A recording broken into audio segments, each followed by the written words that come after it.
दोस्तों, लाखों पेंशनर्स की निगाहें टिकी थीं। आज की सीबीटी मीटिंग पर सबको उम्मीद थी कि इस बार न्यूनतम पेंशन 1,000 रुपए से बढ़ाकर 2,500 या 3,000 रुपए करने पर बड़ा फैसला होगा। लेकिन क्या सच में पेंशन बढ़ी? क्या सरकार ने कोई घोषणा की या फिर यह फैसला टाल दिया गया?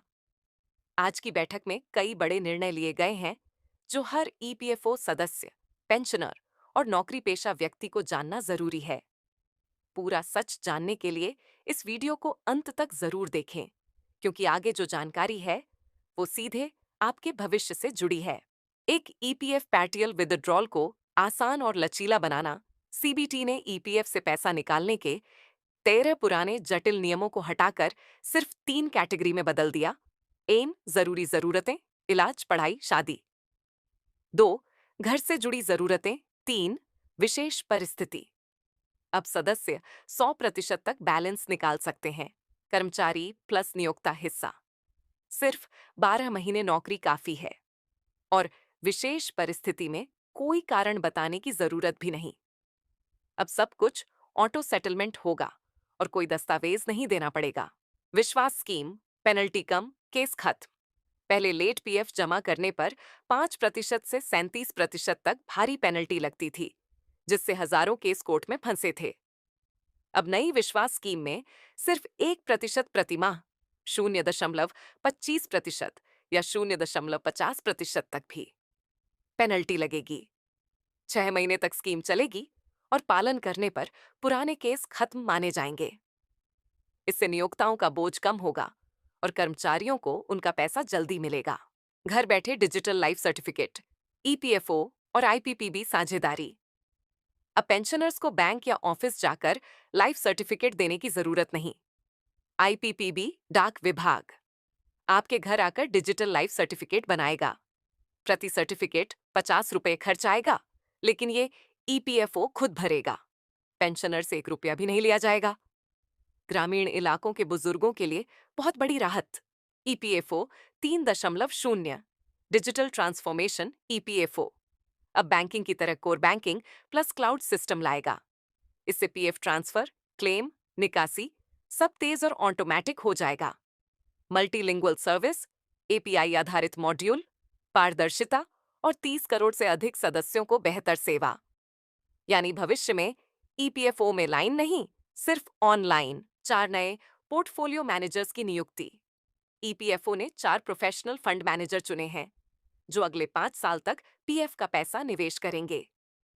इससे निवेश सुरक्षित रहेगा और ब्याज दर स्थिर या और बेहतर होने की संभावना बढ़ेगी। यानी आपका फंड अब और प्रोफेशनल तरीके से मैनेज होगा। दोस्तों, वीडियो को आगे जारी रखने से पहले आप लोगों से एक निवेदन है कि आप इस वीडियो को कौन से शहर से देख रहे हैं और आप कौन से विभाग में काम करते हैं, कमेंट में लिखकर बताएं।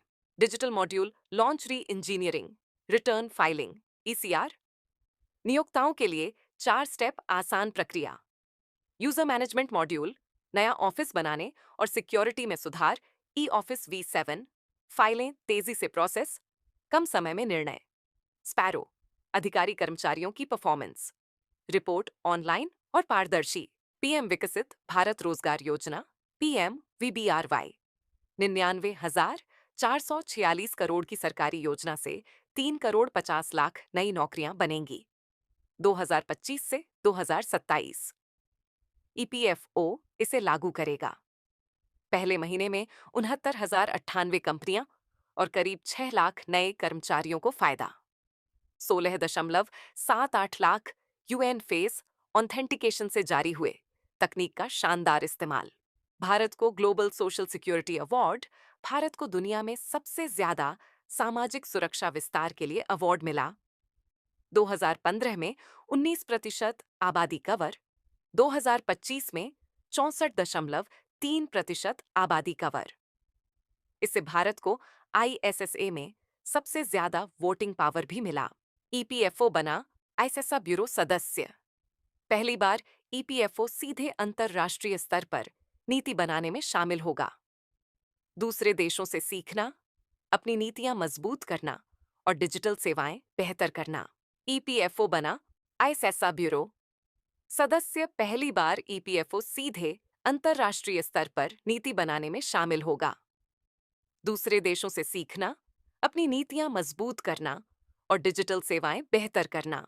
Digital reforms, passbook light, mobile पर तुरंत बैलेंस देखें। ऑनलाइन एनेक्शर के, पुराना पीएफ ट्रांसफर ट्रैक करें। UAN activation via face authentication, बिना ओटीपी, बिना झंझट, ऑपरेशनल एफिशिएंसी। पहली बार पीएफ ब्याज 8.25%। जुलाई 2025 तक सभी खातों में डाल दिया गया। पहले ये कई महीने देर से आता था। तेज सेवा, हाथ से जनता का भरोसा। इंफ्रास्ट्रक्चर एक्सपेंशन, देश भर में नए जोनल और रीजनल ऑफिस बनाए जा रहे हैं। कई शहरों में जमीन ली गई है ताकि ईपीएफओ की सेवाएं और नजदीक पहुंचे। भविष्य में लंबी लाइनें नहीं, लोकल ऑफिस से तुरंत समाधान।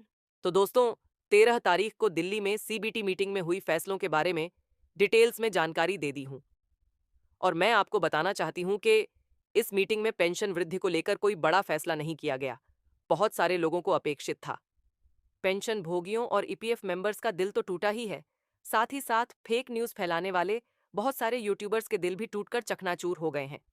तो देखना यह है कि आने वाले समय में ईपीएस मेंबर्स के पेंशन विधि को लेकर क्या फैसला आने वाला है। तो सबसे सही, सटीक और ऑथेंटिकेशन जानकारी के लिए हमारे चैनल को सब्सक्राइब करना ना भूलें।